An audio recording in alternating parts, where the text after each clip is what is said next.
Los momentos en familia son más agradables disfrutando de un desayuno con unos deliciosos huevos, especialmente cuando son de Eggland Best. Tienen un sabor deliciosamente fresco y la mejor nutrición, como 6 veces más vitamina D, 10 veces más vitamina E y el doble de omega 3 y B12 que los huevos regulares. Para nosotros, los huevos pueden ser cocinados de cualquier estilo, siempre y cuando sean los mejores. Eggland Best, mejor sabor, mejor nutrición, mejores huevos.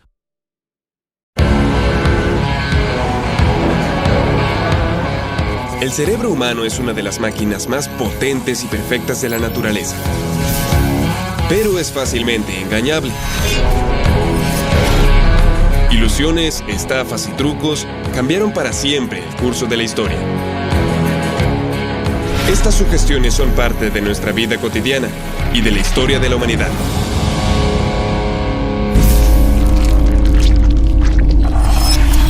Sugestiones. La ciencia del engaño. El miedo es una gran herramienta para manipular la conducta humana y logra excelentes resultados. No importa que se trate de personas valientes o no, hay ciertos temores que funcionan muy bien a la hora de alterar conductas. En la siguiente prueba urbana, el ilusionista Ignacio de Jourdan buscará demostrar cuánto influye el miedo en nuestras reacciones. Mi nombre es Ignacio, me gustaría mostrarte un juego de magia. ¿Te parece bien? Bueno. ¿Sí? Comienza con un sencillo truco de cartas con el que busca ganar la confianza de sus víctimas. ¿Cómo le dirías tú a esta carta? 2 de... Corazones. 2 de corazón. Te pido por favor que pongas tu dedo así. Es para controlar que una carta es el 2 de corazón y que va a estar en tu mano. Bien. ¿Todo bien? Sí. ¿Qué carta es la que tienes ahí? El 2 de corazón. ¿Apostarías porque es el 2 de corazón? Sí. ¿Sí? ¿Segura? Sí. La otra es el 7 de trébol, que va a estar sobre el 2 de corazón. ¿Todo bien? Sí. Ahora tengo el 2 de trébol. Sí. ¿Qué carta tienes tú en tu mano? El 7 de trébol. ¿Apostarías todo? Sí. ¿Todavía? Sí. ¿Apostarías incluso tu vida porque el 7 de trébol es el que está en tu mano o no? Sí. ¿Sí? Sí. La vuelta al 7 de trébol. Con un movimiento sutil, el ilusionista cambia la carta, sin que los participantes puedan notarlo. Todos se sorprenden con lo que ven, aunque sepan que se trata de una ilusión. Bueno, eso creía que era eso. Pero el verdadero propósito de esta prueba es otro. ¿Qué pasa con la magia cuando ésta pone en riesgo nuestra integridad física? ¿Seguimos pensando que es un juego? ¿O el miedo a lastimarnos es más fuerte? El ilusionista pide que tapen todas las bases de madera con un vaso plástico descartable, incluyendo la que tiene la peligrosa y afilada púa, y que los mezclen sin que él vea dónde queda cada uno.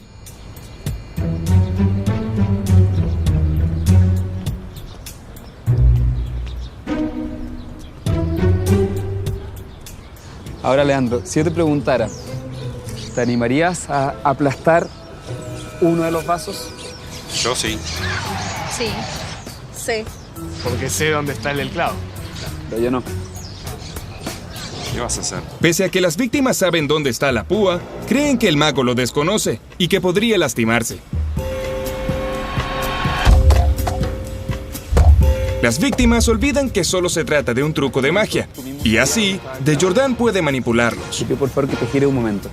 Pierden el control de la situación y olvidan que solo se trata de un truco de magia. Si te pregunto ahora, ¿te animarías a romper uno de los vasos aplastándolo? ¿No? ¿Te da miedo aplastar un vaso? Seguro. Y no sé dónde está el clavo y... Me da miedo lastimarme. Ahora todos se encuentran en las mismas condiciones. Nadie sabe dónde está la púa y eso asusta a los participantes.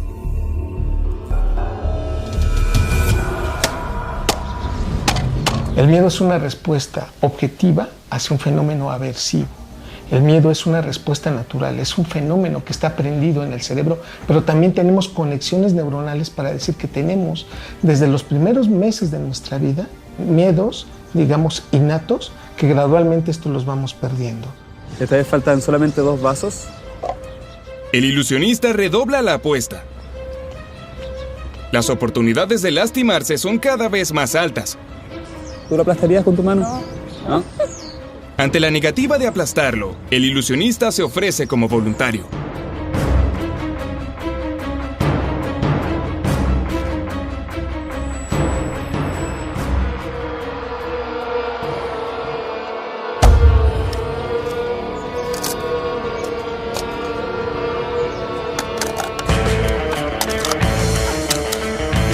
Y el miedo está, porque el objeto punzante está. O sea, por más que sea un mago y que tenga todo controlado, puede fallar. Y me daba un poco de miedo porque había una responsabilidad. Yo fui el que eligió la disposición de las bases y la base con el pinche. Siempre a mí me dio miedo porque yo ya no sabía dónde estaba el pinche. Yo no sabía dónde estaba el clavo. Sí, eso me generó como una cosa. El temor al daño físico genera desconfianza. Y esto sugestiona a las víctimas, que olvidan que se trata solamente de un truco. El miedo es un proceso que tiene el cerebro para ponernos en expectativa de lucha o de huida. Actuar por miedo no siempre nos llevará a tomar las mejores decisiones, y en la historia muchos ejemplos lo prueban.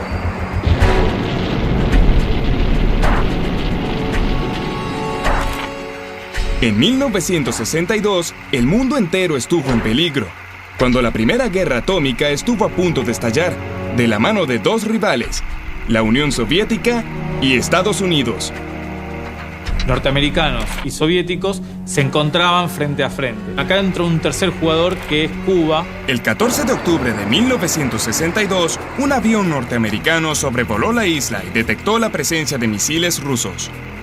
Este movimiento, que debía ser secreto, de misiles, logra ser filtrado por los Estados Unidos y comienza una crisis diplomática en donde virtualmente el mundo se afrontaba a la posibilidad de una guerra nuclear.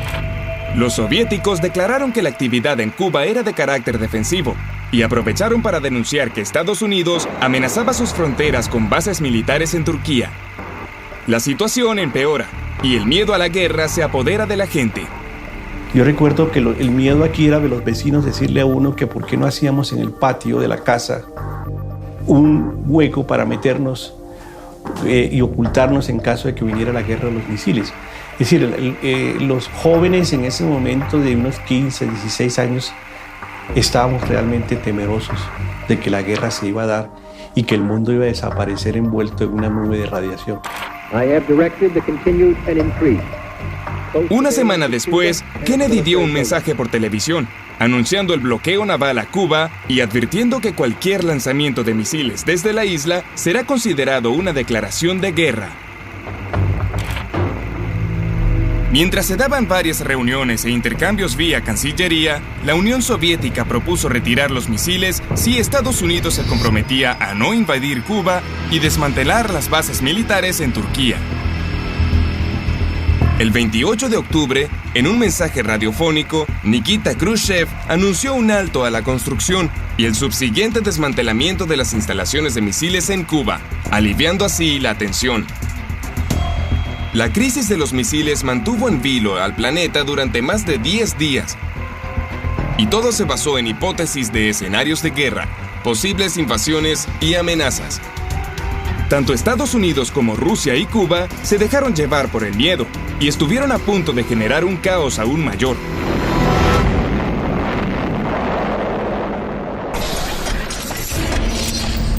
Cuando estamos bajo la influencia del miedo, nuestra capacidad de razonar se vuelve más limitada y por lo tanto podemos dejarnos engañar muy fácilmente. Este experimento nos permitirá demostrarlo.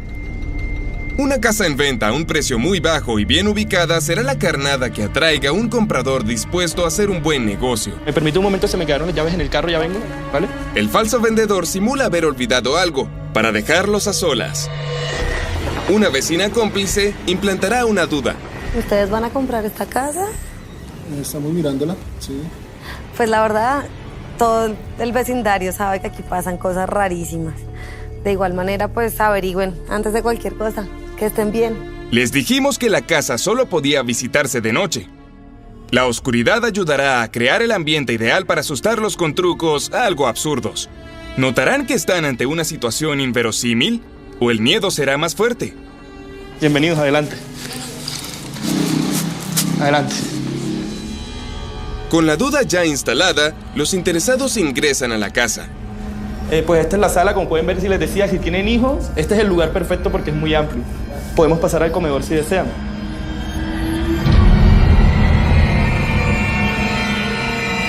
La cocina es muy amplia. ¿La estufa es gas o...? Sí, señora, gas. La verdad es una muy buena oportunidad.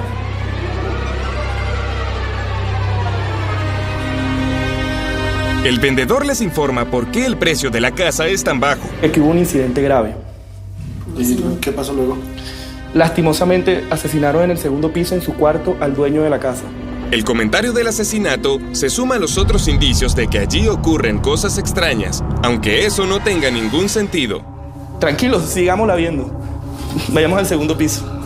¿Logrará el comentario de que allí hubo un incidente trágico sugestionarlos para que sientan temor y pierdan de vista la jugosa oferta? Sigan adelante. Este es el segundo piso. Como pueden ver, es bastante amplio también. Voy a encender la luz porque está un poco oscuro. Tranquilos, no ha pasado nada, ¿sí? Pasen por aquí a la habitación principal. Lentamente la situación crece en absurdo, pero las víctimas parecen no notarlo. Este consta de un baño. Voy a encender la luz porque está un poco oscuro. El temor frente a algo desconocido hace que no noten lo inverosímil de la situación. Unas luces en corto y una silueta en el piso logran que el miedo se imponga.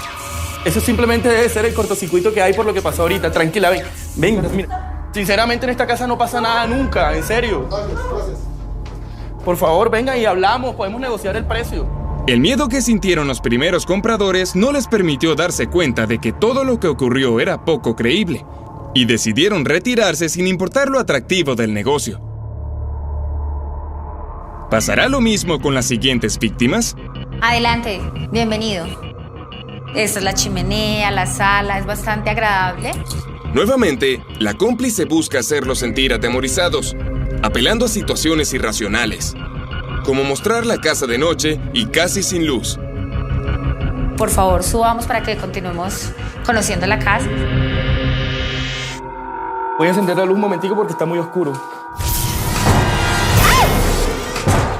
Las víctimas se sobresaltan con la bombilla que se quema. Ellos tampoco reparan en lo inverosímil de la situación. Tranquilo, aquí no ha pasado nada. Tranquilos, venga, podemos negociar el precio. ¡Ay, venga! Aunque en ningún momento corrieron peligro, los interesados en la casa se fueron aterrorizados. Pero, ¿por qué el miedo puede influir tanto en las personas? Hay varias emociones básicas y tal vez una de las más importantes y las más primarias sea el miedo. El miedo nos salva. El miedo evolutivamente es lo que nos permite no enfrentarnos a estímulos potencialmente tóxicos o nocivos. Si bien hay varias áreas del cerebro que se activan en una situación de miedo, desde hace tiempo se sabe que una estructura específica se relaciona con esta emoción. Se trata de la amígdala, un área con forma de almendra que se encuentra en los lóbulos temporales. Como cualquier emoción, el miedo modifica sustancialmente nuestros mecanismos de toma de decisiones, a veces haciéndonos sobrereaccionar y otras paralizándonos frente a una situación determinada. El miedo es un gran aliado para influir en los comportamientos ajenos. Una persona enojada nos pone alerta, ya que no sabemos lo que es capaz de hacer, y eso lo convierte en una amenaza. Algunos estafadores se aprovechan de este temor para hacernos tomar decisiones irracionales. Una pareja se sienta a comer y pide todo lo que quiere sin reparar en gastos. Cuando han terminado, piden la cuenta. El comensal recibe una llamada y empieza a discutir. El camarero se acerca para cobrar, pero nota al cliente cada vez más enojado. Interrumpirlo sería poco prudente. El hombre saca 2 billetes de 100 y los coloca sobre la mesa, asegurándose de que el camarero vea su movimiento. Como el cliente sigue gritando, el camarero se aleja porque ya ha visto el dinero. Cuando el camarero se ha alejado, el hombre guarda su teléfono y le deja saber que el dinero sigue en la mesa. Que se quede el vuelto como propina. La pareja se retira y el dinero ha desaparecido. El mundo está lleno de gente con malas intenciones y con experiencia en el arte de engañar. Cuando el camarero se alejó, el estafador retiró el dinero que había puesto. Observa esta imagen. ¿Qué ves? Sugestiones, la ciencia del engaño. Observa esta imagen. ¿Qué ves? En ocasiones vemos la cara de un demonio, pero si observamos con atención, no es más que una escena en donde dos mujeres conversan frente a una marquesina. Esto sucede porque nuestro cerebro está preparado para detectar posibles amenazas. Por eso, entre estas dos imágenes percibimos primero la más intimidante.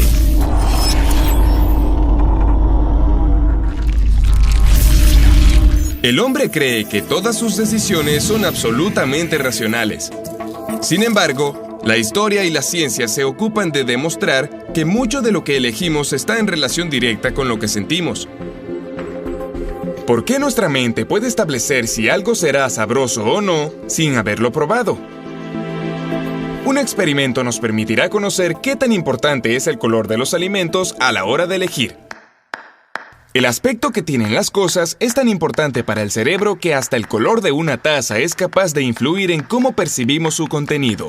Veamos qué sucede si nos sirven un mismo café en tazas de diferentes colores. ¿Cambiará la percepción del sabor? Claro. ¿Empiezo por este? El que gustes tú. Ok. Bueno, para que me desee suerte.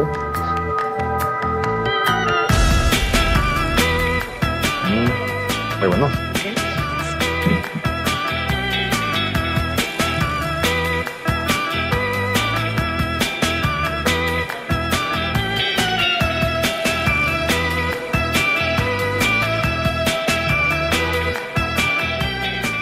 Bueno, a mí me parece que el más fuerte es el de la taza negra. ¿El de la taza negra? Pues yo diría que... ¿El negro? El negro creo que es el más fuerte. ¿El más fuerte? Ok. Sí. Voy a probar. Pruébalo. Pues Ok. yo diría que es el más o menos. Más o y este menos. es el Y más más suavecito. Ok, el blanco, perfecto. sobre todo. Para la mayoría de la gente, el sabor de la taza negra resultó ser más fuerte que el de la taza blanca. Esto se debe a que la percepción varía de acuerdo al color del recipiente en el que es servido. Pero, ¿podremos lograr ahora que el sabor sea percibido de distinta manera según quién lo sirva? ¿Les gustaría pasar a hacer la degustación? Te regalo un poquito. Te doy una servilletita. A ver. ¿Está rico? Sí. Pero identifícalo bien. Las promotoras son muy diferentes. Mientras que una viste de manera sugerente y es más agradable con la gente, la otra se comporta de manera algo brusca y su vestimenta es totalmente diferente. Pero, ¿qué tienen en común? Ambas sirven la misma infusión.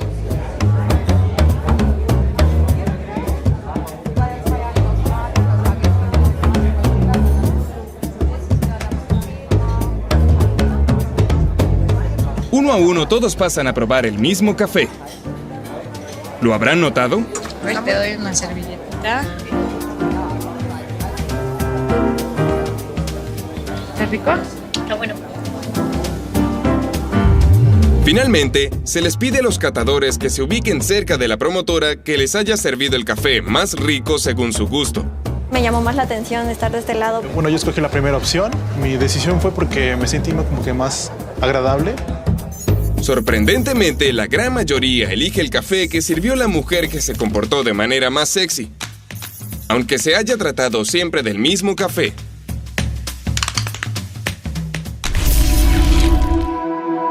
La seducción es un arma muy potente para atraer y manipular a las personas. Un claro ejemplo de esto es la historia de Cleopatra, reina de Egipto, quien logró mantenerse en el poder tras seducir a dos de los hombres más importantes de su época.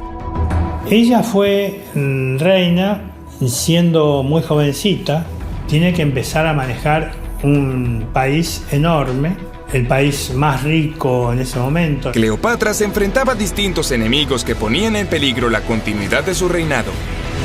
Para protegerse, seduce a Julio César, líder militar y político de Roma, la mayor potencia de ese momento. Dejando entonces asegurada la protección de Egipto, Cleopatra partió a Roma a reencontrarse con Julio César. Sin embargo, él fue asesinado poco después. Y ella pierde la protección de Roma. En ese momento decide utilizar nuevamente sus armas de seducción, esta vez para cautivar a Marco Antonio, que se hallaba en guerra con Octavio por el poder de Roma. Es tal la fascinación que siente Marco Antonio por la reina que cuando llega a la falsa noticia de su muerte, él se suicida. El poder entonces queda definitivamente en manos de Octavio, quien es inmune a los encantos de Cleopatra. Ella, al darse cuenta de que había perdido su magnetismo, decide suicidarse. Pese a todo, pasó a la historia como una mujer que supo utilizar la belleza para proteger a su reino poniendo el mundo a sus pies. Nos puede parecer tremendamente atractivo una persona, un hombre o una mujer, mucho más allá de sus posibilidades reproductivas. Y eso es realmente muy interesante, es algo cultural, que en la naturaleza no está. El apareamiento, el formar pareja en la naturaleza, tiene un fin reproductivo. En los humanos no necesariamente. Finalmente, el objetivo de una pareja, a grandes rasgos en la naturaleza, es la búsqueda de cría, es la reproducción para perpetuar la especie. Y los humanos no estamos exentos de eso. Más allá de sus obvias connotaciones culturales, existe una base biológica de la belleza, que podría relacionarse con razones evolutivas. Entre otros aspectos, los rasgos que se reconocen como bellos podrían ser señal de juventud y de aptitud reproductiva. Por ejemplo, en la mujer la presencia de labios gruesos, simetrías en los rasgos o ciertas distancias y proporciones en el rostro y en el cuerpo. En el macho, se valoran también aspectos que denoten una buena aptitud reproductiva y la posibilidad de destinar recursos al cuidado y a la crianza. El cerebro reconoce estos rasgos y los cataloga como belleza, generando así una atracción hacia el sexo opuesto. Claro que lo fascinante de la atracción de los humanos es que podemos escapar de esta regla evolutiva. Y nos puede parecer sumamente atractiva una persona, más allá de sus posibilidades reproductivas. El poder de la belleza es un aspecto tan importante de la sugestión que todo el tiempo es usada en la publicidad. Cuando se publicita un automóvil con una modelo muy bonita, es decir, la idea que se está tratando de generar en el futuro cliente o potencial cliente, o sea, en el mercado, es que ese automóvil permite el acceso a ese tipo de belleza. La publicidad intenta ser persuasiva y actúa a partir de que el potencial sujeto del mercado se sugestione. En el siguiente experimento pondremos a prueba cómo funciona el poder del marketing en el cerebro. Para eso, un experto en neuromarketing intervendrá en la venta de un producto. Este es un supermercado gourmet que ofrece al público 2 cervezas artesanales. Una marca a 35 pesos y una marca a 45, que viene con un adicional, cacahuates.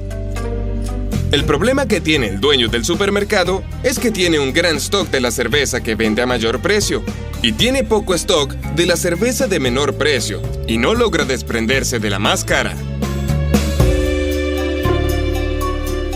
Al cerebro le cuesta pensar en términos absolutos. Por ende, la gente se inclina a llevar la cerveza más barata. Elige la opción más simple. El desafío es intentar que el público del supermercado compre la marca más cara, en detrimento de la más barata. Es decir, invertir la demanda sin modificar el precio. Veremos si podemos lograrlo usando un truco psicológico. Para conseguirlo, se va a agregar un tercer producto, que sería una versión desmejorada de la marca más cara, y se le va a colocar el mismo precio. Ahora, se ofrecen 3 productos. La marca de 35, la marca de 45 con cacahuates y la marca de 45 sola. Automáticamente, la gente dejará de elegir el producto de 35 pesos, porque deja de ser comparable con los 2 de 45. Hay 2 productos idénticos y una ventaja diferencial. El fenómeno de contraste perceptivo nos indica que el cerebro no puede pensar en términos absolutos. Siempre necesita un punto de referencia. ¿Usted lo sabía?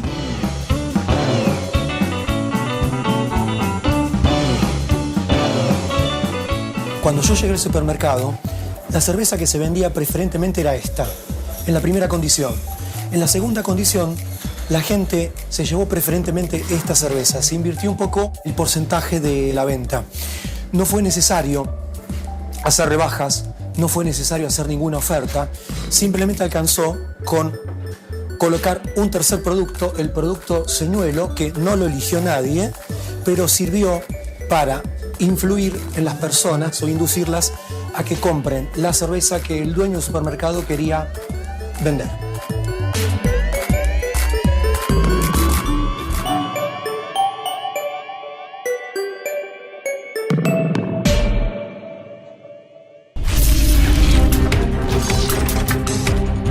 Observa esta imagen.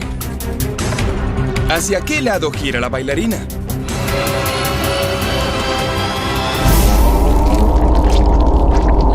Sugestiones. La ciencia del engaño.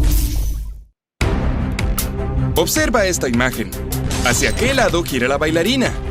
La respuesta correcta es hacia ninguno.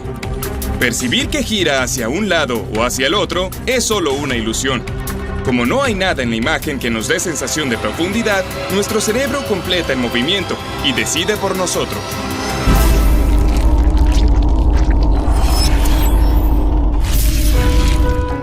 El cerebro utiliza la experiencia previa para enfrentarse a cualquier situación. A veces creemos que algo se repetirá tal como lo conocemos, pero nos encontramos con una situación distinta y eso da lugar a lo que conocemos como prejuicio.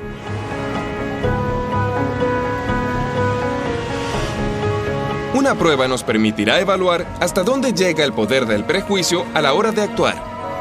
En esta prueba, un grupo de cómplices se han vestido según distintos tipos de estilos urbanos y se acercan a los transeúntes con una excusa para ver si logran conseguir que les presten su teléfono. Hola, ¿cómo estás? Qué pena, es que estoy perdida y estoy esperando a una amiga. ¿Será que tú me puedes prestar tu celular un momentico para hacer una llamada? Dale. Oye, qué pena contigo, ¿tú me puedes hacer un gran favor? Es que perdí mi celular, necesito un minuto, urgente. Gracias, muy amable, muy amable. Hola, ¿cómo están? Qué linda mochila. Ay, lo que pasa es que estoy un poquito perdida y me dejó una amiga esperando y no tengo celular. ¿Ustedes me pueden regalar un minuto para llamarla? Sí, claro. Ah, ¿tú sí? Dale. No, es que... Sí, porfa, préstamelo. No. Ay, no me dejes embarcada, porfa. En el caso de las mujeres, la cómplice vestida de oficinista es la única que consigue que le presten el teléfono. Pero veamos qué pasa si un mismo cómplice usa diferentes prendas.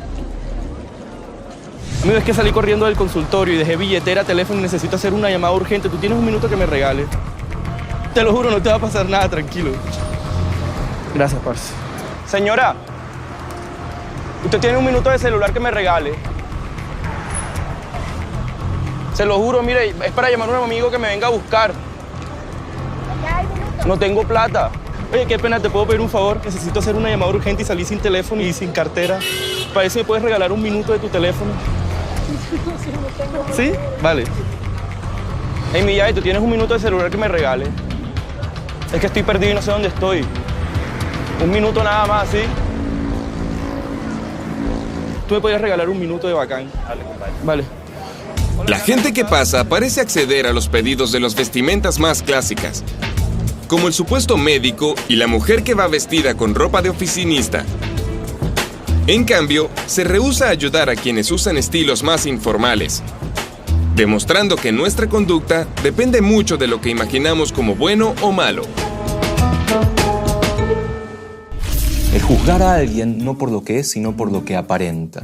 Y realmente es muy malo. Lo interesante es que puede que no solamente sea un fenómeno social y cultural, sino que sea una exageración de algo que tenemos en forma innata. Nosotros estamos preparados para defender a nuestra especie, defender a los nuestros. Eso es lo que hace cualquier animal, cualquier organismo en la naturaleza. Cuando eso se exagera y uno pone de un lado mi bando y del otro los que son diferentes, se genera el prejuicio. El prejuicio no es bueno o malo en sí mismo, sino más bien una interpretación apresurada que nos puede llevar directo al error. Eso fue lo que ocurrió durante la conquista de América, cuando los españoles presenciaron una ceremonia religiosa en la que se utilizaban muchas piezas de oro. y supusieron erróneamente que el preciado metal era abundante en la zona. Por su parte, los nativos alimentaron esa fantasía, haciéndoles creer que debían buscar en un lugar determinado. Así nace la leyenda de El Dorado. Y parece que eso fue un nombre inventado por los indígenas para quitarse de encima a los españoles.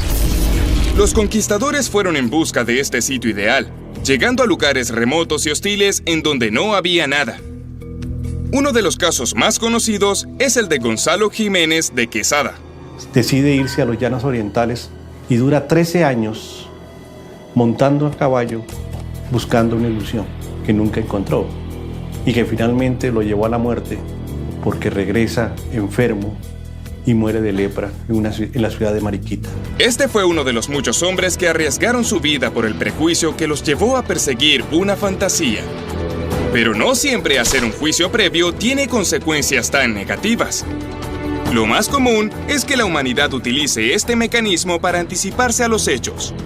Un prejuicio racial, religioso, un prejuicio de equipo de fútbol, se basa tal vez en la exageración de algo que traemos de fábrica, el considerar que lo diferente es algo de lo que tenemos que tener cuidado. Para suplir la falta de información, el cerebro puede recurrir al prejuicio, especialmente cuando algo es asociado por la memoria a una amenaza para el individuo o la especie, asignándole valores positivos o negativos. Observa cómo los puntos cambian de color, pero cuando el conjunto se mueve, dejamos de detectarlo. ¿Por qué sucede esto? Sugestiones. La ciencia del engaño. Observa cómo los puntos cambian de color y cómo, cuando el conjunto se mueve, dejamos de detectarlo. Fijamos nuestra atención en el conjunto, por lo cual no podemos percibir el detalle de que los puntos también están cambiando. Esta ilusión confirma uno de los conocimientos que desde hace siglos tienen los magos. El movimiento más grande hace invisible el movimiento pequeño. La imaginación nos distingue del resto de los animales. Podemos tomar como reales cosas que jamás vimos, y a veces estas creencias nos condicionan. Pero, ¿podemos usarlas para conseguir un comportamiento determinado? Cuando nos observan, cuidamos que nuestra conducta se apegue a las normas. Pero cuando estamos solos, esto puede cambiar, y podemos hacer trampas y cosas prohibidas. ¿Es posible influir para que una persona que está sola cumpla las normas? Esta prueba será desarrollada en diferentes etapas. Para ello, se invitó a un grupo de personas a participar de un estudio. Lo que vamos a estar haciendo con este ejercicio es una medición de tu eficacia. Vas a estar tirando y aquí yo tengo un contador. Lo que vamos a hacer es contabilizar tus errores.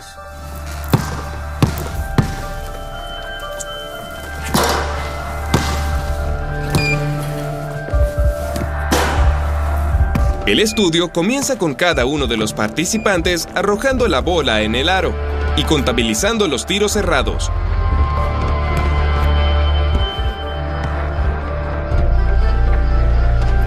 Nadie ha protestado por la anotación de los tiros errados que lleva el profesional.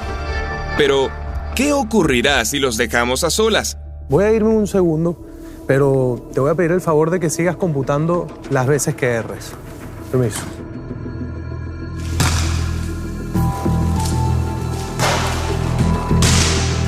Aprovechando que nadie los controla, los participantes comienzan a omitir algunas de sus fallas.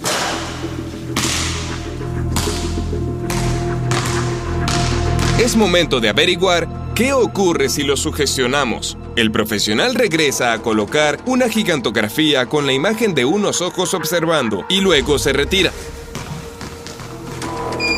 La víctima computa el error cuando se siente vigilada.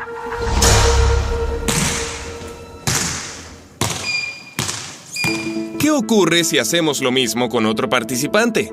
Pero esta vez, colocamos un cartel con los mandamientos judeocristianos.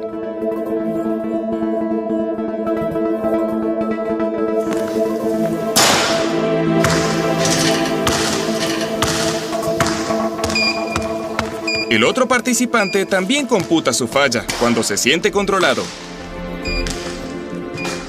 Con las creencias, cuando uno ve un fenómeno que es tan universal, tiene que pensar que no solamente es cultural. Si está en todos lados, tal vez tenga una base biológica. Hay evidencias de que es así. Hay áreas del cerebro que se activan frente al fenómeno de la creencia en lo sobrenatural o frente al fenómeno religioso. Los que continuaron el estudio con los carteles de control dejaron de hacer trampa.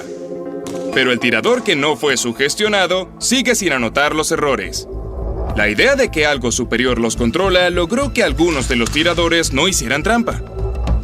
Quienes realizaron la prueba bajo la influencia de estas imágenes actuaron como si hubieran sido observados por un ente superior. Esto demuestra el poder de los símbolos religiosos para recordar las normas y sugestionarnos para que se cumplan. Cuando una persona reza, cuando una persona conversa con su Dios personal, cuando alguien tiene una visión espiritual, una visión mística, se activan estas áreas del cerebro. Es más, si uno estimula esas áreas, aún en ausencia de que a la persona le esté pasando algo, puede generar una visión mística, una experiencia espiritual. Sentir algo superior podrían generarse luego de estimular esas áreas del cerebro.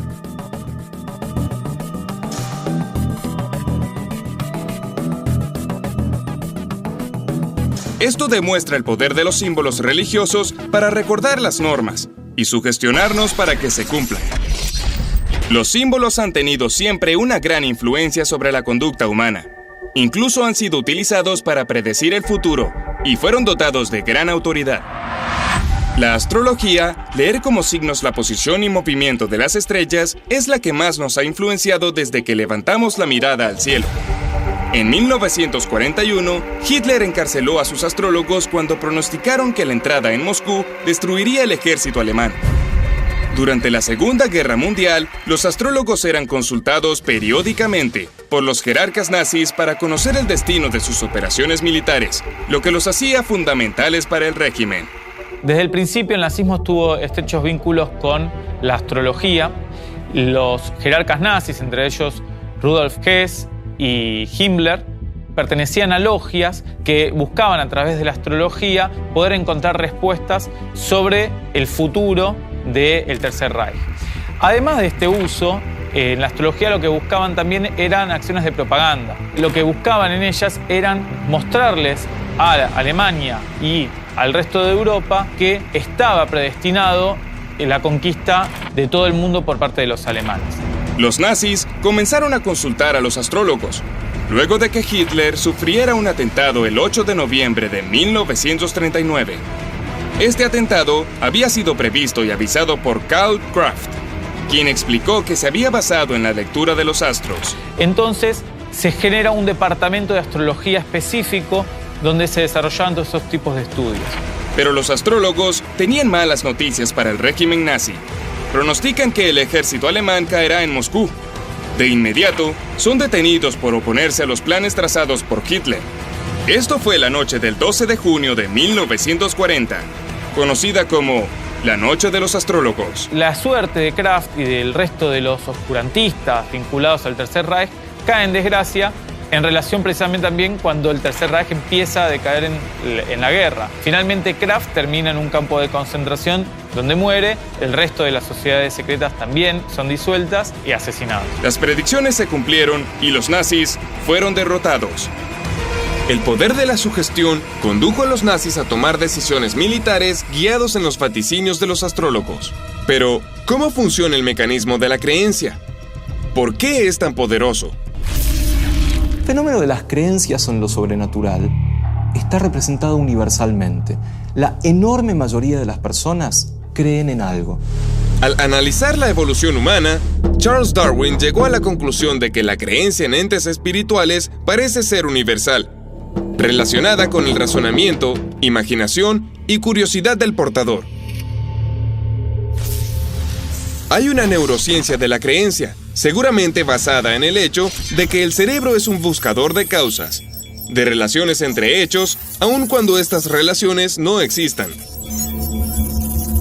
Tendemos a establecer causas que refuerzan nuestras creencias para continuar convenciéndonos a nosotros mismos. Lo que percibimos no es el mundo en términos absolutos, sino permanentemente filtrado por nuestra experiencia previa, nuestra credulidad y nuestras ganas de creer. Centra la mirada en la bola blanca. Luego mira la bola azul. Y mientras tanto, observa qué ocurre con la blanca.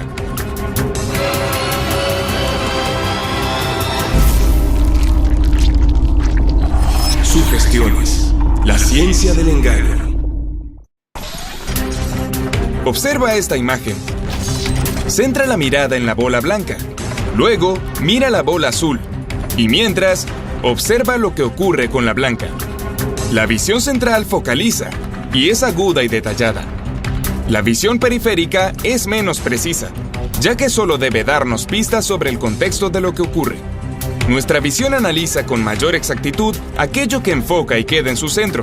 La ilusión de trayectoria curva se debe al cambio que se produce entre el sistema visual central y el periférico.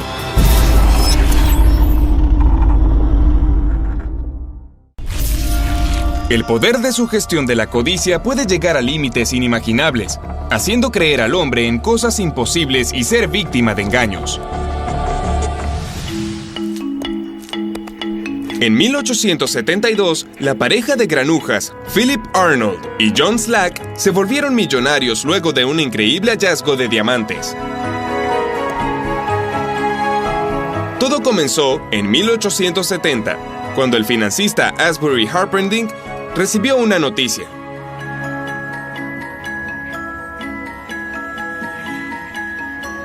Unos campesinos habían hallado diamantes en California.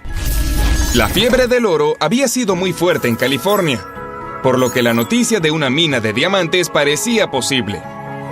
Sin dudarlo, Harpending viajó de Londres a California para ver de qué se trataba el hallazgo. Harpending se reunió con Slack y Arnold, los campesinos que habían descubierto las gemas en un campo ubicado en algún lugar que no revelarían aún.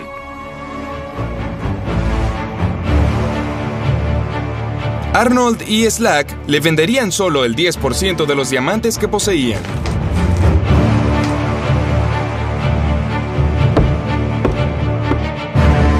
Harpending le pidió al joyero Charles Louis Tiffany que evaluara las piedras.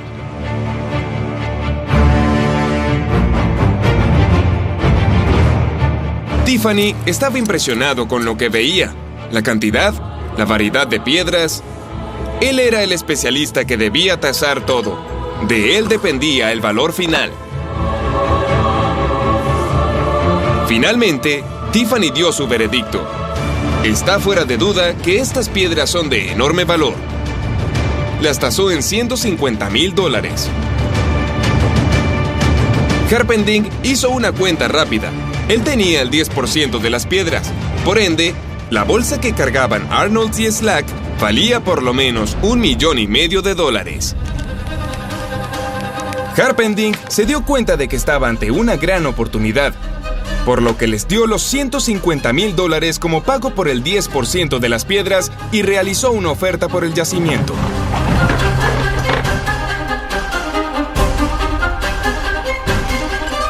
Ambos aceptaron el dinero y la oferta de compra que concretarían más adelante. Finalmente, Harpending exigió visitar el yacimiento de donde salían tantas maravillas. Partieron desde St. Louis y llegaron a la ciudad de Rawlins, Wyoming, relativamente cerca del supuesto yacimiento, y estuvieron dando vueltas a caballo durante 4 días. El 4 de junio de 1872, alcanzaron finalmente el punto donde estaban las gemas, y animaron a Harpending a que empezara a cavar más o menos por donde quisiera. Durante más de 1 hora, en medio de una gran euforia, no dejó de encontrar más y más piedras preciosas.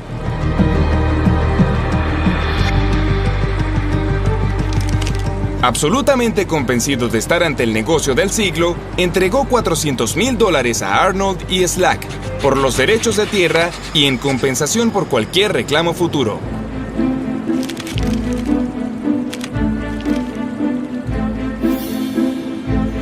El contrato se celebró y todos se sentían contentos.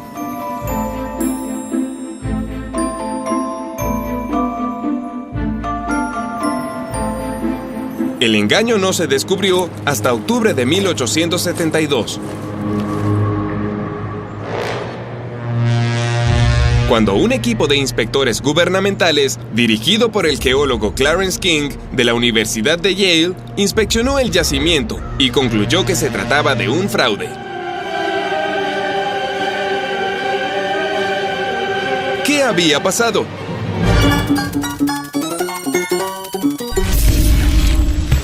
Arnold era buscador de oro y junto a su primo John Slack pergeñó esta estafa.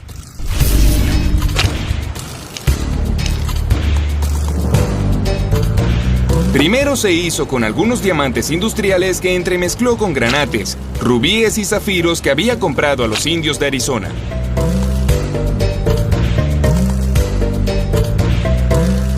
El dinero de las gemas que le vendieron a Harpending lo invirtieron en más piedras preciosas que sembraron en el supuesto yacimiento.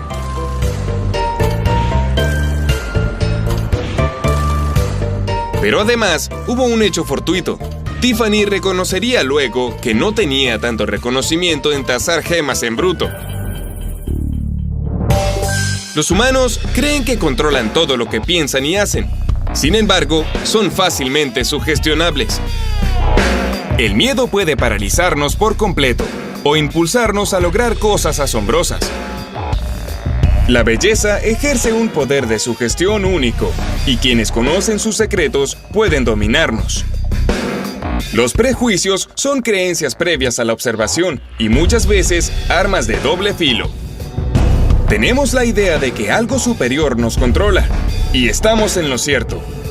Es nuestro cerebro. Sugestiones, la ciencia del engaño.